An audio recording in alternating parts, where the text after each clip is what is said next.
dear students, welcome back for the next lecture. कैसा लग रहा है आपको ये वीडियो? अगर आपको अच्छा लग रहा है, ये सारी स्टडीज आपको अच्छी लग रही हैं, समझ में आ रही है, तो प्लीज आप इसे लाइक करो, सब्सक्राइब करो और जितना ज्यादा से ज्यादा हो सके शेयर करो, है ना। जैसा कि हम लोगों ने लास्ट लेक्चर में देखा था कि सेल में बेसिकली क्या क्या कंपोजिशंस होते हैं, क्या कंटेंट्स होते हैं, और एक फ्लो डायग्राम के बेसिस पे हमने उसकी स्टडी करने की कोशिश की थी, जिसमें हमने from the boundary cell wall से लेकर के इंक्लूडिंग द प्रोटोप्लास्ट ये सारी चीजें हमने डिस्कस किया था। Before continuing the next lecture, मैं एक बार फिर से आपको पुराने लेक्चर्स जो पहले हमने जो डिस्कस कर रखा है, जो अपलोड हो चुका है, मैं उसको एक बार फिर से डिस्कस कर देता हूँ। In short, in very brief, जो इम्पोर्टेंट टर्म्स थे वहां पे जो हमने यूज किए थे वो मैं आपको एक बार फिर से बता देता हूँ। हमने लास्ट लेक्चर में एक सेल के कंटेंट के बारे में जानने की कोशिश की थी। कंटेंट ऑफ यूकैरियोटिक सेल, जो यूकैरियोटिक सेल है उसमें क्या कंटेंट्स हैं, उनके क्या कंपोजिशन है, वो कैसा है अंदर से बाहर की तरफ या बाहर से अंदर की तरफ, ये हमने देखने की कोशिश की थी। तो हमने एक फ्लो डायग्राम बनाया था, बट आज मैं एक फ्लो डायग्राम ना बना करके मैं एक बस फिगर की हेल्प से मैं कोशिश करूंगा कि आपको वो तुरंत विद इन मिनट्स में आपको डिस्कस कर दूं। जैसे मान लीजिए कि ये एक यूकैरियोटिक सेल है, ये जो हमने फिगर बनाया है ये एक यूकैरियोटिक सेल है, और ये जो यूकैरियोटिक सेल है इसकी जो आउटर मोस्ट बाउंड्री है इसे हम सेल वॉल कहते हैं, इसे हम सेल वॉल कहते हैं। और यूकैरियोटिक सेल मींस, मैं फिर से बता देता हूं, मैं किसी एक स्पेसिफिक प्लांट सेल या एनिमल सेल के बारे में डिस्कस नहीं कर रहा हूं, मैं एक यूकैरियोटिक सेल मतलब एक कॉमन प्लांट और एनिमल सेल के बारे में मैं डिस्कस कर रहा हूं, है ना। तो यूकैरियोटिक सेल में प्लांट भी आएगा, एनिमल्स भी आएंगे, और अगर प्लांट होगा तो वहां पे सेल वॉल भी होगा, तो आप प्लीज से कंफ्यूज ना करें। सेल वॉल के अंदर यहाँ पे सेल मेम्ब्रेन भी है, या फिर इसी को प्लाज्मा मेम्ब्रेन भी कहते हैं, it can be also called as plasma membrane. और न्यूक्लियस इसके अंदर प्रेजेंट है, और इस न्यूक्लियस के साथ साथ, लेकिन तो थोड़ा मैं न्यूक्लियस थोड़ा ऊपर की तरफ बनाता हूं क्योंकि और भी चीजें मुझे यहाँ पे रिप्रेजेंट करनी होंगी। ये मान लीजिए मैंने न्यूक्लियस बना दिया है, और इस न्यूक्लियस के बाद इधर यहाँ पे इसके साथ अटैच्ड ये जो स्ट्रक्चर प्रेजेंट होगा, ये स्ट्रक्चर बोला जाएगा एंडोप्लाज्मिक रेटिकुलम। ये जो स्ट्रक्चर मैंने बताया है रेड कलर से, इसे कहा जाएगा एंडोप्लाज्मिक रेटिकुलम, क्योंकि वो न्यूक्लियस के मेम्ब्रेन के साथ अटैच्ड होता है। इसके बाद यहाँ पे गोल्गी कॉम्प्लेक्स आएगा, ये जो है गोल्गी कॉम्प्लेक्स बोलिए या गोल्गी बॉडीज कह सकते हैं हम लोग, it can be also called as Golgi bodies. फिर लाइसोसोम्स होंगे, फूड वैक्यूल्स होंगे, कहीं माइटोकॉन्ड्रिया होगा। मान लीजिए यहाँ पे ये माइटोकॉन्ड्रिया है, मान लीजिए इधर कहीं क्लोरोप्लास्ट है। मैं फिर से कहता हूं, मैं किसी एक प्लांट या एनिमल सेल के बारे में बात नहीं कर रहा हूं, मैं एक यूकैरियोटिक सेल के बारे में बात कर रहा हूं। और जब यूकैरियोटिक सेल के बारे में बात होगी तो वहां पे हम माइटोकॉन्ड्रिया को भी देखेंगे, वहां पे हम क्लोरोप्लास्ट को भी देखेंगे। लेकिन अगर सिर्फ और सिर्फ प्लांट सेल के बारे में बात होगी तो हम सिर्फ क्लोरोप्लास्ट के बारे में बात करेंगे, और बाकी जो रिलेटेड ऑर्गेनेल्स होंगे उनके बारे में बात करेंगे। और जब हम एनिमल सेल का एक इंडिविजुअली जब एनिमल सेल को हम डिस्कस करेंगे तो उस एनिमल सेल में हम क्लोरोप्लास्ट के बारे में चर्चा नहीं करेंगे, क्योंकि इन case of animal cells chloroplast is not present, it is absent in case of animal cells. तो ये मान लीजिए यहाँ पे माइटोकॉन्ड्रिया है, इट इज माइटोकॉन्ड्रिया, और ये जो है ये क्लोरोप्लास्ट है। ये माइटोकॉन्ड्रिया हुआ, ये क्लोरोप्लास्ट हो गया। एक अंदर ब्लू कलर से मैं बता रहा हूं कि भाई ये लाइसोसोम है, ये एक या फूड वैक्यूल कह दीजिए इसे, इसे कह दीजिए कि भाई ये फूड वैक्यूल है। It is what? Food vacuole. और बाकी इधर साइटोप्लाज्म होगा, ये सारे पार्ट्स में साइटोप्लाज्म प्रेजेंट होंगे, है ना। राइबोसोम भी होता है। तो एक पार्ट में ये मान लीजिए ये जो पार्ट है इधर, ये जो मैं अभी बनाया हूं, इसको हम बोलेंगे smooth endoplasmic reticulum, sorry it is called as rough endoplasmic reticulum due to the presence of ribosome on their surface, and the other part is called as smooth endoplasmic reticulum due to the absence of ribosome on endoplasmic reticulum's surface. Okay, अब इसको समझने के लिए मैं एक ice cream का example लेता हूं कि रफ एंडोप्लाज्मिक रेटिकुलम और स्मूथ एंडोप्लाज्मिक रेटिकुलम में बेसिकली डिफरेंस कैसा होता है। आप अगर एक वैनिला लेते हैं, है ना, आप वैनिला को यूज करते हैं, तो वैनिला खाने में क्या लगता है, एकदम पूरा स्मूथ है, कहीं भी छोटा सा भी कोई परेशानी, कुछ हार्ड सब्सटेंस वहां पे नहीं मिलता है। और वही अगर हम एक बटर स्कॉच लेते हैं या फिर चोको चिप्स वाले कोई भी आइसक्रीम अगर हम लेते हैं, तो वहां पे कुछ ना कुछ ग्रैनुलर पार्ट्स प्रेजेंट होते हैं, तो सॉलिड फ्रैक्शंस वहां प्रेजेंट होते हैं, जिसकी वजह से उसको थोड़ा रफ फील होता है खाने में। और जो वैनिला होता है वो पूरा स्मूथ होता है खाने में। ये जो वैनिला वाला जो पार्ट है ना, ये स्मूथ एंडोप्लाज्मिक रेटिकुलम है, और ये जो बटर स्कॉच या चोको चिप्स अपन खा रहे हैं ये रफ एंडोप्लाज्मिक रेटिकुलम है। मतलब इसको थोड़ा सा हम जूम करके बना लेते हैं, इसको हम थोड़ा जूम करके इसे हम बना लेते हैं। ये देखिए, ये एक ऐसा स्ट्रक्चर बन जाएगा, ये एक ऐसा स्ट्रक्चर बन जाएगा,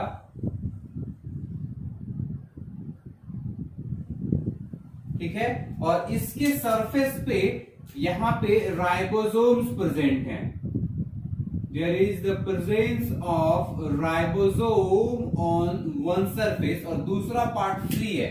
तो ये जो पार्ट होगा, this is what called as rough endoplasmic reticulum. Rough endoplasmic reticulum, इसको मैं ऐसा डिवाइड कर देता हूं,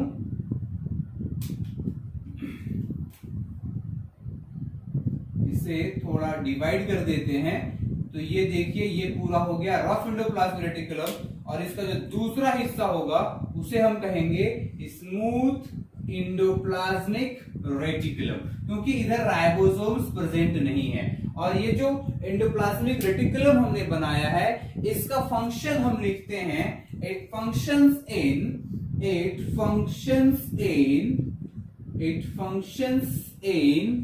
the formation of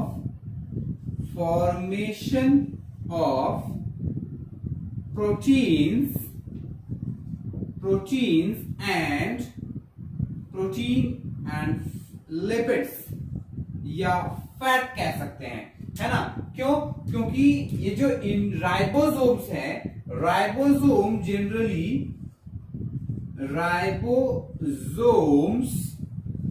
acts as machinery for the production of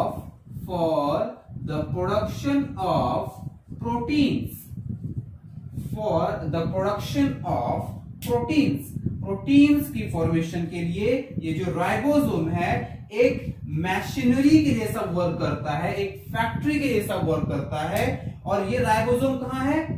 इस पार्ट में है, जिसे हम रफ एंडोप्लाज्मिक रेटिकुलम कह रहे हैं। तो ये पार्ट प्रोटीन फॉर्म करेगा, दिस फॉर्म्स प्रोटीन, और दूसरे पार्ट में राइबोसोम नहीं है तो वो फैट्स एंड लिपिड्स फॉर्म करेंगे, ठीक है। तो in common we can say it as that endoplasmic reticulum functions in, here we have written function of endoplasmic reticulum,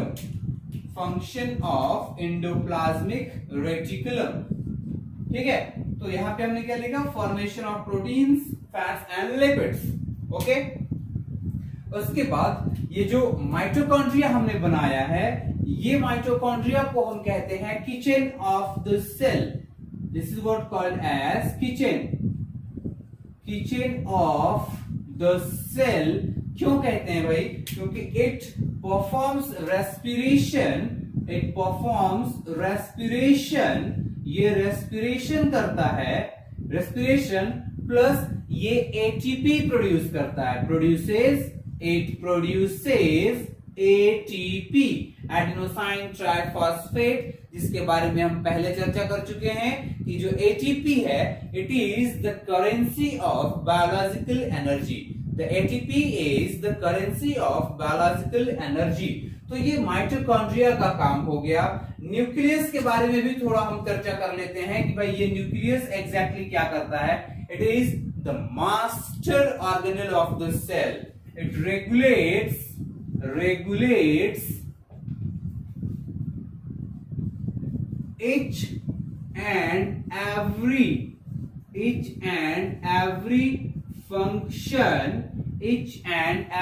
function of the cell के जितने भी फंक्शंस होंगे, like these functions like respiration,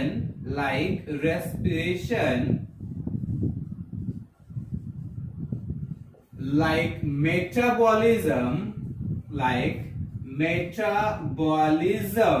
like cell division, etc.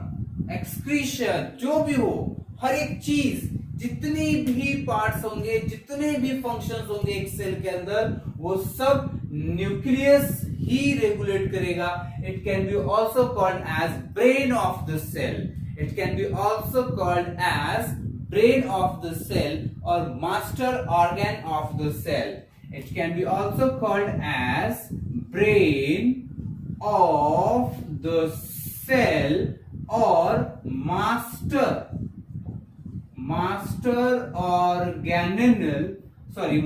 organelle of the cell.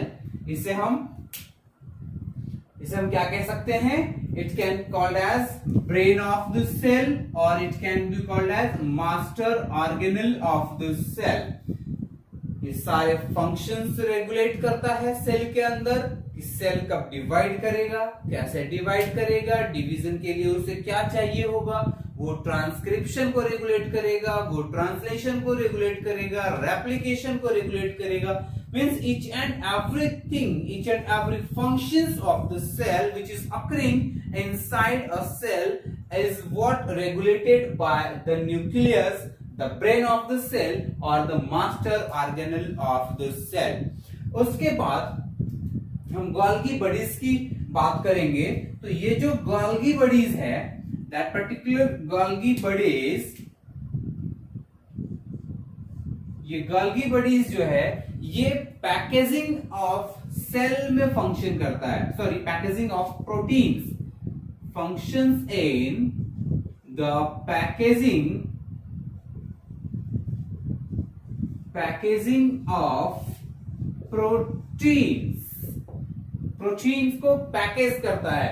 यहाँ पे protein form होगा, ये इसके पास आएगा, तो ये जो प्रोटीन यहाँ पे फॉर्म होता है वो एक पॉलीमेरिक फॉर्म में होता है, एक लीनियर फॉर्म में होता है। मतलब मान लीजिए तो ये प्रोटीन ऐसा लीनियर फॉर्म में है, तो इसको ये पैक करके इतने छोटे में इसको ट्विस्ट करेगा। क्यों ट्विस्ट करेगा भाई? क्यों इसको मॉडिफाई करेगा? क्योंकि सेल के अंदर जो इंट्रासेलुलर स्पेसेस हैं, इट इज वेरी लिमिटेड, और उतने ही स्पेस में सेल को सारे स्टोरेज करने हैं, सारे रिजर्व मटेरियल्स को स्टोर करना है, सारे फंक्शंस उतने ही स्पेस में परफॉर्म करना है। So there must be the packaging of that linear polymeric form of protein, linear polymeric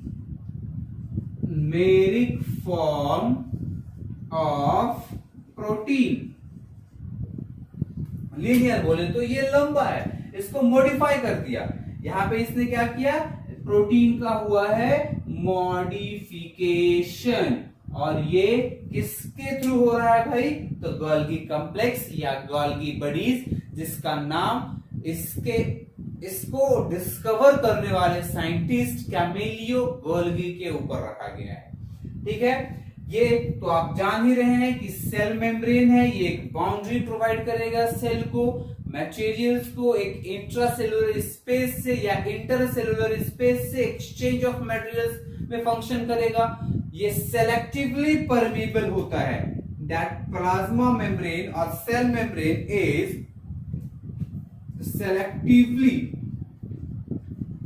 selectively permeable, मतलब, और इसे हम सेमी परमिएबल भी कह सकते हैं। We can also say it as semi permeable. Why? Because that structure does not allow all the materials to pass into the cell, और it also does not allow the materials to pass from the cell into the surrounding। मैंने क्या कहा? ये जो plasma membrane है, ये plasma membrane ना ही cell के अंदर से बाहर जाने देगा मटेरियल को, और ना ही बाहर से अंदर आने देगा मटेरियल को, लेकिन सारे मटेरियल के साथ ऐसा नहीं करेगा। जो रिक्वायर्ड होगा, मैंने टर्म यूज किया है सेलेक्टिवली, मतलब it is very selective structure, it is very selective structure, it better knows that which substance or which molecule should pass from the cell or which molecule should allowed from the surrounding into the cell। कौन से molecule को cell से बाहर release out करना है और कौन से मॉलिक्यूल को सेल के बाहर से अंदर की तरफ लेना है, मतलब इस सराउंडिंग से अंदर की तरफ लेना है, ये बहुत बेहतर तरीके से जानता है। That's why it is called as selectively permeable और semi permeable membrane. Cell wall जो है, सेल वॉल काफी टफ होता है। It is tough and rigid structure. Cell wall is what? Tough and rigid structure which provide strength to the cell and present in case of plant cell. It present in case of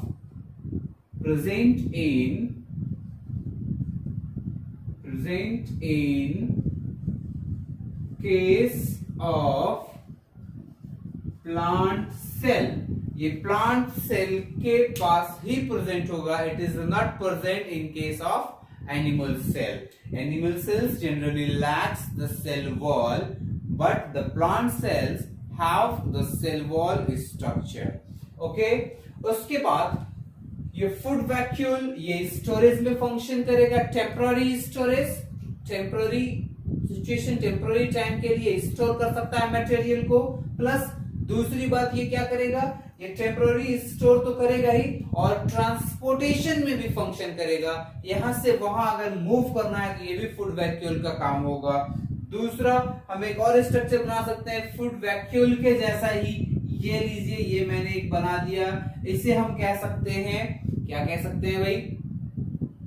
हमने last class में discuss किया था lysosome के बारे में, तो we can say it as lysosome. इसे हम लाइसोसोम कह सकते हैं, जिसे सुसाइड बैग भी कहा जाता है। It is also called as suicide bag of the cell.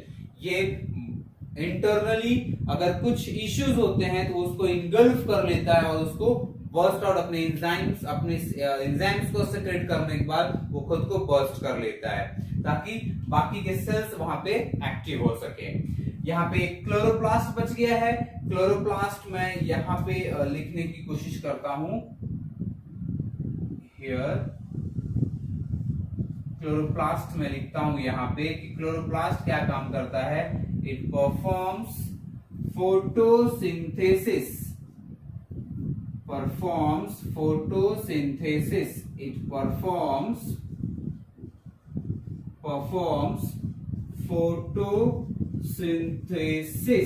it performs photosynthesis by trapping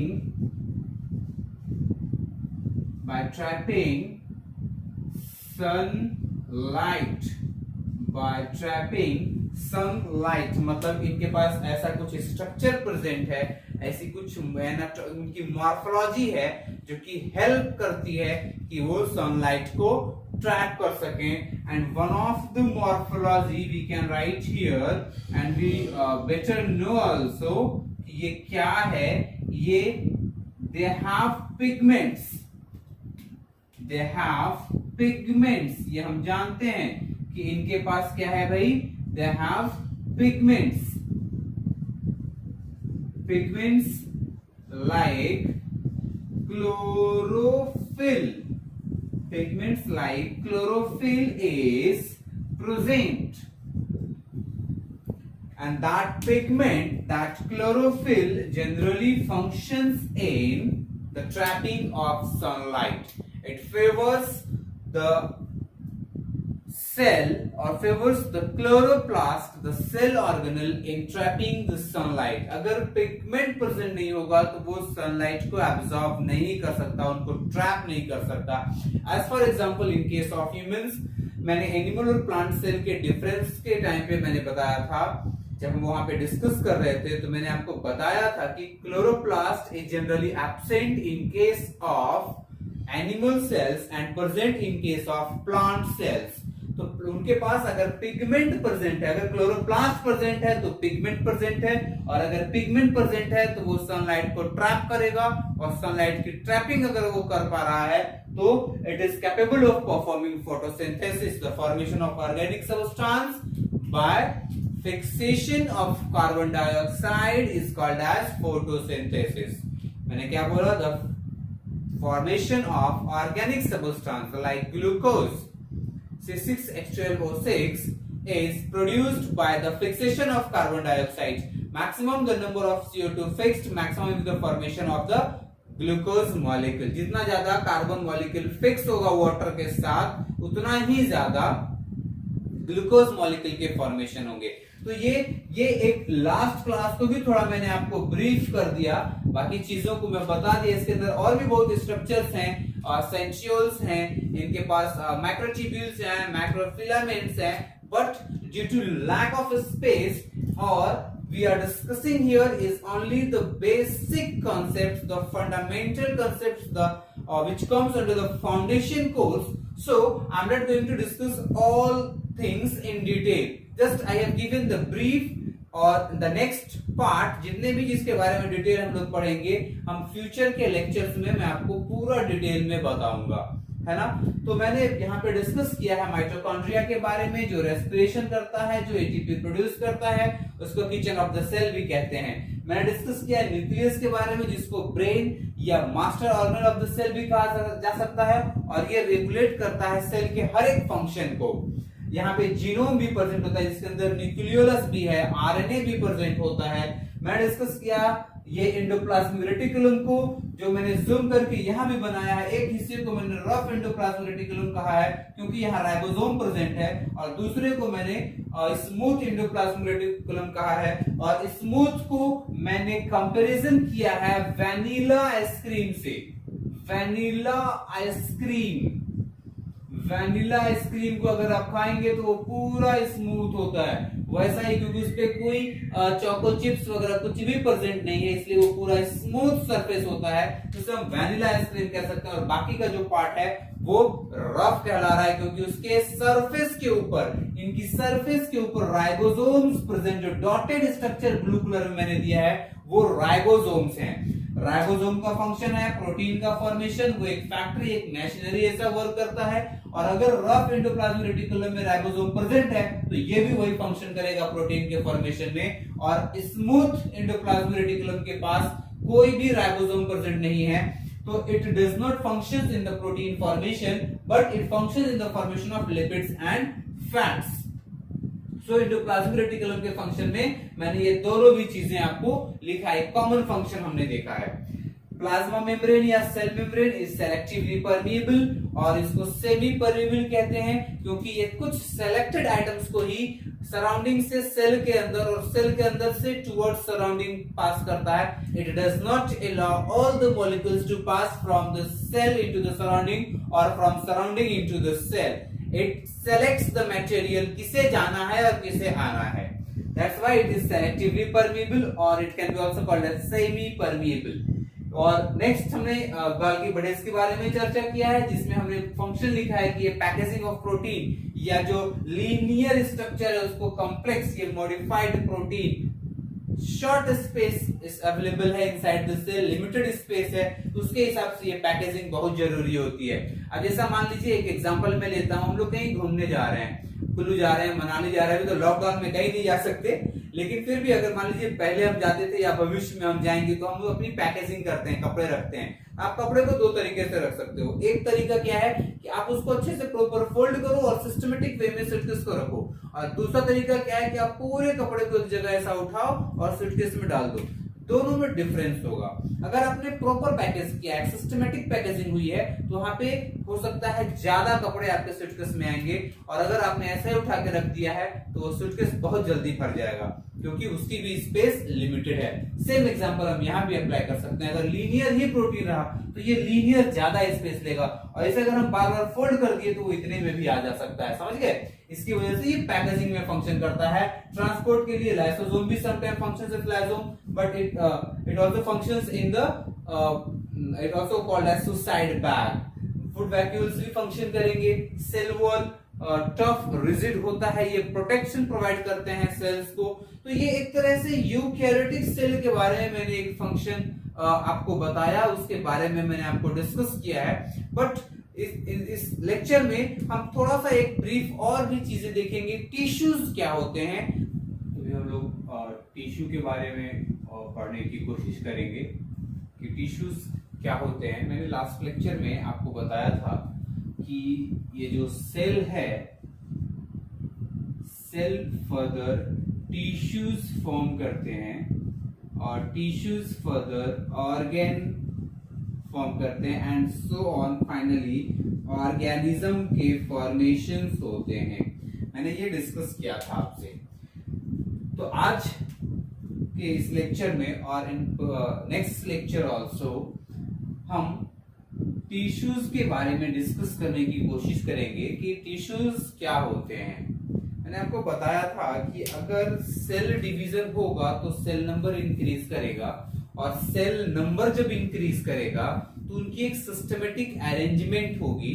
वो एक दूसरे के ऊपर सेल्स, जैसे मान लीजिए ये एक सेल फॉर्म हुआ, इसके ऊपर एक दूसरी लेयर बनेगी, इसके ऊपर एक और तीसरी लेयर बनेगी, और ऐसे ही ये एक दूसरे के ऊपर ऐसा एक स्ट्रक्चर फॉर्म होता जाएगा, है ना। ये स्ट्रक्चर बनता जाएगा, और ये जो स्ट्रक्चर बन रहा है यहाँ पे, मतलब क्या हो रहा है, इनकी लेयर बढ़ रही है, इनकी लेयर बढ़ रही है। अगर एक कॉमन शब्द में कहें, एकदम देहाती कॉन्सेप्ट अगर यूज करें, तो टिश्यू क्या है भाई, तो कुछ भी नहीं है, एक layer and layer of cells है। बहुत एक सेम काइंड ऑफ सेल्स एक लेयर फॉर्म करते जाते हैं, उसे हम टिश्यूज कहते हैं। वो एक जगह मिलते जाते हैं, उन्हें हम टिश्यूज कहते हैं। तो टिश्यूज क्या है? They are the group of cells. What we can say, tissues are the group of cell. ये टिश्यू क्या है? Tissues are the group of cell. They are the group of cells. Tissues are the group of cells which are formed from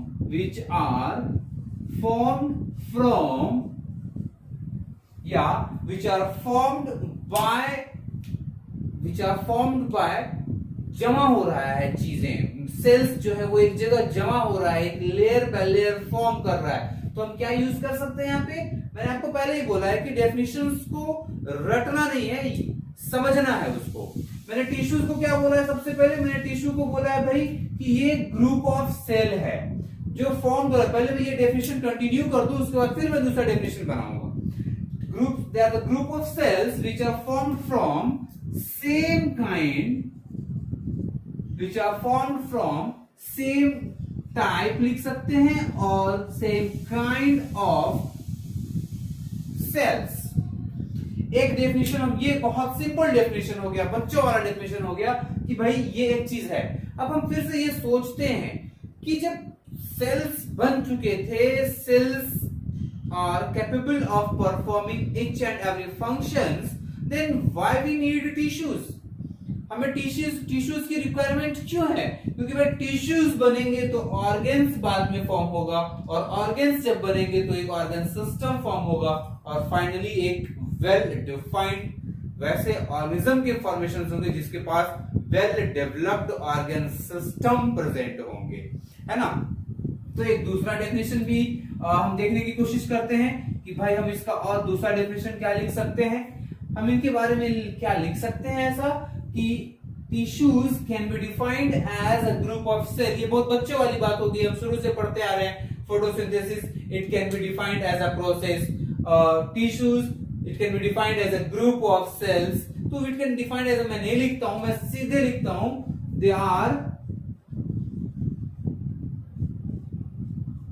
group of cells. Tissues क्या है? Group of cells है. तो इस definition में मैं ये लिखूंगा ये कैसे बने, ये कैसे बने और इनके फंक्शंस क्या है, थोड़ा डिटेल में इसको लिखूंगा मैं. तो they are the group of cells which are formed by the aggregation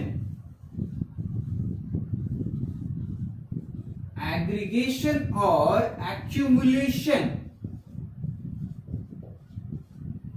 before that मैं फिर से एक शब्द यहां लिखना चाहूंगा, systematic. By the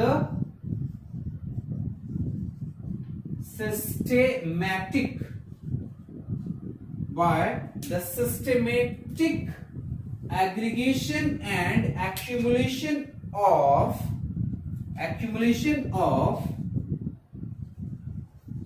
same kind of cells to perform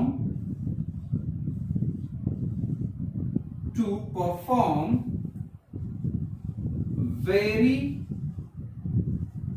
unique function. सारे भी टिश्यूज जैसे हर एक डिफरेंट सेल एक डिफरेंट फंक्शन प्रोवाइड करता है, वैसे ही हर एक डिफरेंट टिश्यूज एक डिफरेंट फंक्शन भी प्रोवाइड करेगा. तो इनका फॉर्मेशन कैसे होगा भाई? ये एक्यूमुलेट करेंगे या एग्रीगेट करेंगे, और ये जो एक्यूमुलेशन और एग्रीगेशन होगा दैट मस्ट बी सिस्टमेटिक. कैसे भी हमने रख दिया तो उससे काम नहीं चलेगा. एक सिस्टमेटिक, एक प्रॉपर अरेंजमेंट होना होगा. एक दूसरे से इनकी जो बाइंडिंग होगी, दो सेल्स के बीच में गैप होगा, वो सेम होना चाहिए. जैसे मान लीजिए मैं एक एग्जांपल लेता हूं, हमने क्या लिखा कि एग्रीगेशन और एक्यूमुलेशन. तो मैं एक सेल के ऊपर ऐसा एक स्ट्रक्चर बना दिया, तो क्या हम इसे टिश्यूज कह देंगे?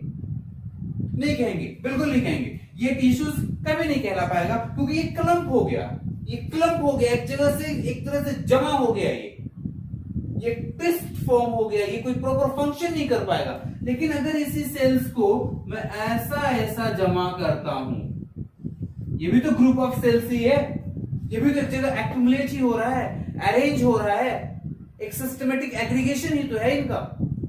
अगर ये ऐसा रहते हैं, या फिर मैं कहूं कि भाई नहीं, ये इस तरह के मैं सेल्स बना रहा हूं और लेयर में बनाऊंगा इनके ऊपर, ठीक है भाई, ये भी टिश्यूज कहलाएंगे.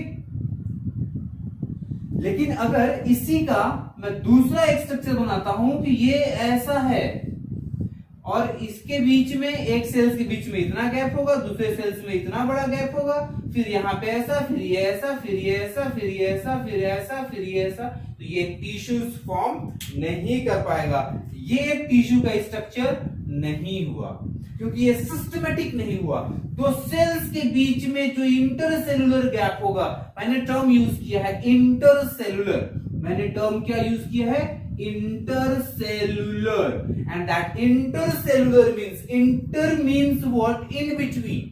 इंटर कॉलेज कंपटीशन, दो कॉलेज के बीच में कंपटीशन, इंटरनेशनल प्रीमियर लीग है ना, इंटर स्कूल कंपटीशन, दो स्कूल के बीच में कंपटीशन। तो जब इंटर सेलुलर शब्द यूज कर रहे हैं मतलब दो सेल्स के बीच में, ये दोनों सेल्स के बीच में, ये दोनों सेल्स के बीच में, ये दोनों सेल्स के बीच में, दो सेल्स के बीच में। तो ये जो गैप होगा दो सेल्स के बीच में, जो स्पेस प्रेजेंट होंगे वो सेम होने चाहिए, वो डिफरेंट नहीं होने चाहिए, वो uniform. The gap between the two cells और the intercellular spaces between the cells must be uniform to form a well developed, well defined tissues. The arrangement of cell should be systematic. So these are the few conditions of the formation of a tissue. समझ रहे बात? तो हम इसे कह सकते हैं, it can be called as tissues. इसे भी हम टिश्यू कह सकते हैं, इसे टिश्यू नहीं कह पाएंगे, ये टिश्यू नहीं कहला पाएगा, इसे हम ट्यूमर कह सकते हैं। We can say it as tumor, but we cannot say it as tissue. ये ट्यूमरस स्ट्रक्चर है, ये क्लम्प्ड मास है, तो ये एक अरेंजमेंट नहीं है, ये एक एबनॉर्मलिटीज है। नेक्स्ट हम लोग एक और टर्म को स्टडी करेंगे यहाँ पे, जिसे कहते हैं histology. What is that histology? Histology किसे कहेंगे? हिस्टोलॉजी क्या है? ये टिश्यूज की स्टडी है। हिस्टोलॉजी क्या है? It is the study of tissues. कैसे करेंगे भाई? तो माइक्रोस्कोप के हेल्प से करेंगे। तो it is the microscopic study of tissues. मैं एक शब्द कह रहा हूं, ये क्या है? स्टडी ऑफ टिश्यू है। ये क्या है भाई? तो स्टडी ऑफ टिश्यू है। किसके हेल्प से? By the help of microscope. क्या देखेंगे हम लोग? एक डेफिनेशन बनाएंगे कैसे हम, वो समझाता हूं मैं आपको। हिस्टोलॉजी स्टडी ऑफ टिश्यू है by the help of microscope. और क्या चाहिए? क्यों हम इसको पढ़ेंगे? किस चीज के बारे में पढ़ेंगे? तो हम इसमें पढ़ेंगे ऑर्गेनाइजेशन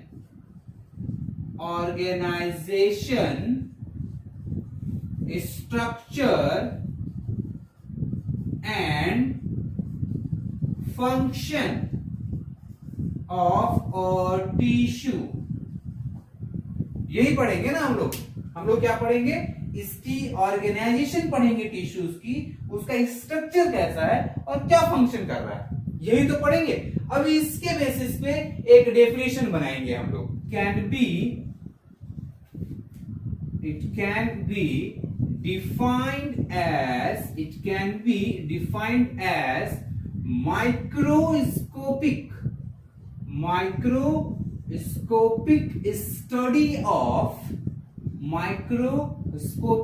study of किसका? स्टडी फॉर यूज करते हैं, स्टडी फॉर ऑर्गेनाइजेशन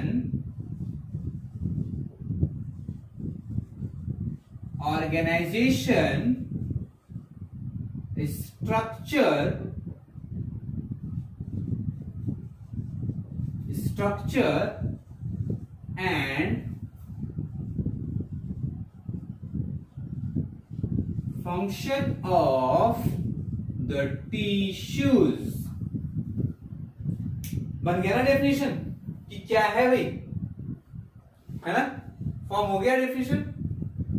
क्या फॉर्म ने बनाया? It can be defined as microscopic study for organisation structure and function of the tissues. तो इस स्टडी को क्या कहेंगे? हिस्टोलॉजी कहेंगे। उसमें हम बायोप्सी एक कटर यूज करते हैं, इसको माइक्रोटोम कहते हैं। उससे कट करके उसको उसकी वैक्सिंग करते हैं, वैक्स से उसे लोड करते हैं, फिर माइक्रोटोम से कट करते हैं, स्टेन करते हैं और फिर माइक्रोस्कोप में देखते हैं। तो एक बहुत प्यारा स्टेप है। जब आप उस टिश्यूज को, रियल टिश्यूज को देखोगे तो आपको रियली देखकर काफी मजा आएगा। ये जो टिश्यूज है, एक शॉर्ट ब्रीफ करता हूं। बाकी हम लोग नेक्स्ट लेक्चर में देखेंगे। टिश्यूज जो है वो 4 कैटेगरी की होती है। एक होता है एपिथेलियल टिश्यू, एपिथेलियल टिश्यू। दूसरा जो टिश्यू होगा is what called as muscular tissue. तीसरा जो टिश्यू होगा for second third is connective tissues. और जो चौथी कैटेगरी होगी उसे हम कहेंगे नर्वस टिश्यू। तो ये 4 कैटेगरी देखेंगे और ये सब में एक सब कैटेगरी भी देखेंगे। जैसे एपिथेलियल में सिलिएटेड देखेंगे, कॉलमनर देखेंगे, क्यूबॉइडल देखेंगे, इसकी बहुत सारी डिटेल देखेंगे, पूरा डिटेल में देखेंगे क्योंकि this is one of the basic part आप 9th में पढ़े होंगे और ये आपको जब तक आप बायो पढ़ोगे तब तक ये आपके काम में आएगा। इसे समझना बहुत ज्यादा जरूरी है। मैं लगा कि इसमें थोड़ा डेप्थ देने की देने की कोशिश करूंगा। मैं हर एक संभव जो भी कॉन्सेप्ट्स अवेलेबल हो पाएंगे मैं आपको प्रोवाइड करूंगा इस वीडियो में, और इसको प्लीज आप मिस नहीं करना। मैं आपसे ये रिक्वेस्ट करूंगा कि ये जो चारों टिश्यूज मैं आपको बताऊंगा उसे आप प्लीज मिस नहीं करेंगे, क्योंकि that is very important till the last breath of your life with biology. Okay, thank you very much.